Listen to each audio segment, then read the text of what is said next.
Hey guys, Ashley from Book Tomato here, and today we're talking about 5 awesome books for kids about Ireland.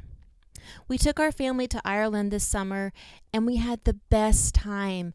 We saw charming villages, sheep, beautiful Celtic crosses, castles, ate tons and tons of brown bread, and of course had one of these.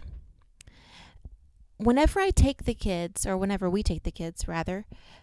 somewhere new, I like to prepare them in some way. And kids are very visual. I mean, it's hard to just say with words, oh, we're going to Ireland, and have them understand that. So, in my perfect life, I would do all of the crafts that are on my Pinterest board before we went on our trip. I had this beautiful Ireland travel board with tons of, beautiful crafts with green glitter and St. Patrick and, Celtic cross cookies and all these different things. And that's awesome and that's great. But, as you probably know, when you're getting ready to go on a trip with kids, there's a lot to do. There's so much planning and packing and planning again and packing again that I just didn't get to do any of the crafts on my board.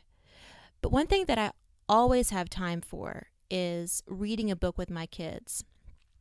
So it was very easy to go to my local library, my local bookstore, find a couple books about Ireland and just read. And I think that really got them excited and it really got them ready to go.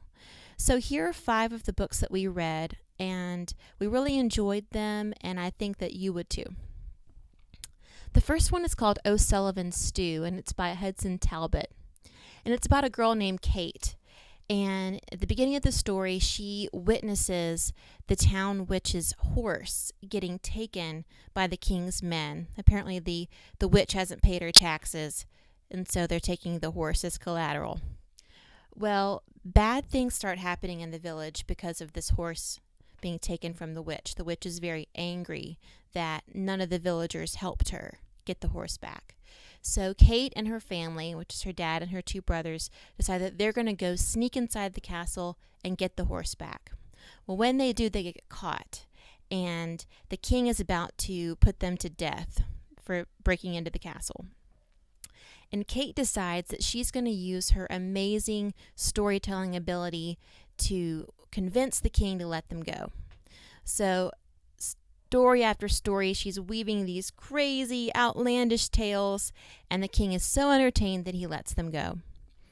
And we really enjoyed this one. My kids thought it was hilarious, and I loved that it was introducing them to one of the things I love most about Ireland, and that's the storytelling tradition. The cliche of gift of gab, it really is true in Ireland, and their ability to tell stories just at the drop of a hat is something that I love about the Irish people. So this really brought that to them. The next one is Jamie O'Rourke and the Puka, and it's by someone that you probably already know and love, Tomie Depaola.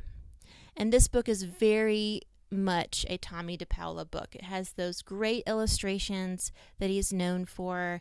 It has, a very entertaining story that's just right for kids. It's right on their level. And my kids also, they thought this one was very funny too. And a puka is a character in traditional Irish folk tales. And it's kind of this shapeshifter fairy that can, be very nice or not so nice depending on its mood and where you catch it that day. But this puka decides to be nice to Jamie O'Rourke. And Jamie, his wife has gone out of town and he has no idea how to cook or clean for himself. He's never done it and he's completely helpless. And this puka swoops in, saves the day, and does all of his chores. And Jamie thinks that he's got it made.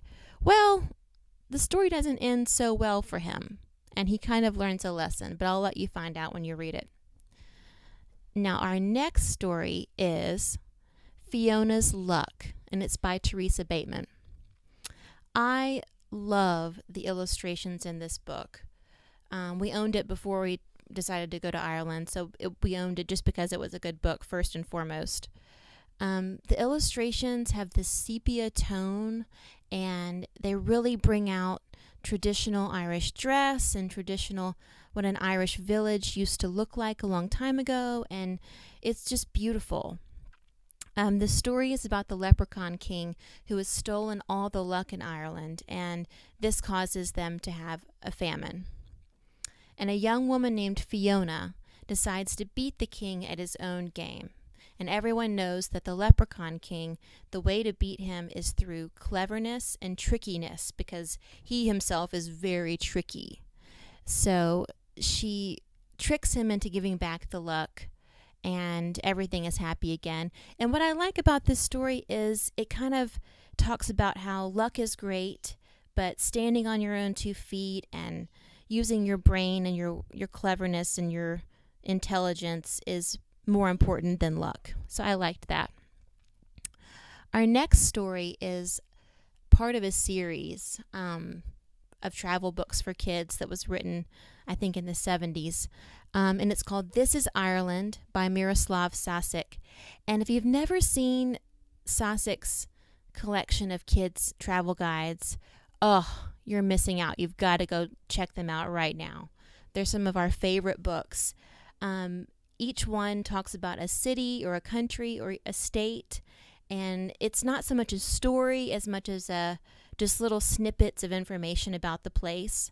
And so if you're going to Ireland this summer or, any other place, try to see if they have a This Is book for where you're going.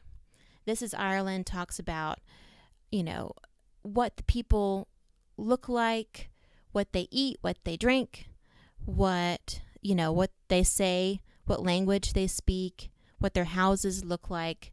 It's very informative and still really entertaining. So this would be a great book for anyone going on a trip. Our last book is called Great Irish Legends for Children by Yvonne Carroll.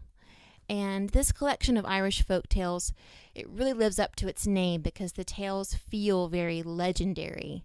And by that I mean each story has got these epic battles between Irish heroes, and the drawings on the pages are very, beautifully Celtic, and it just feels very grand. And it has some stories that we were familiar with. If you're familiar with Irish folk tales, there'll be some that and that there were some that we'd never heard before, so it was really worth the read. Well, there you have it. 5 Irish kids' books that we really enjoyed. And if you like what you heard, go to my website, booktomato.net. Bye-bye.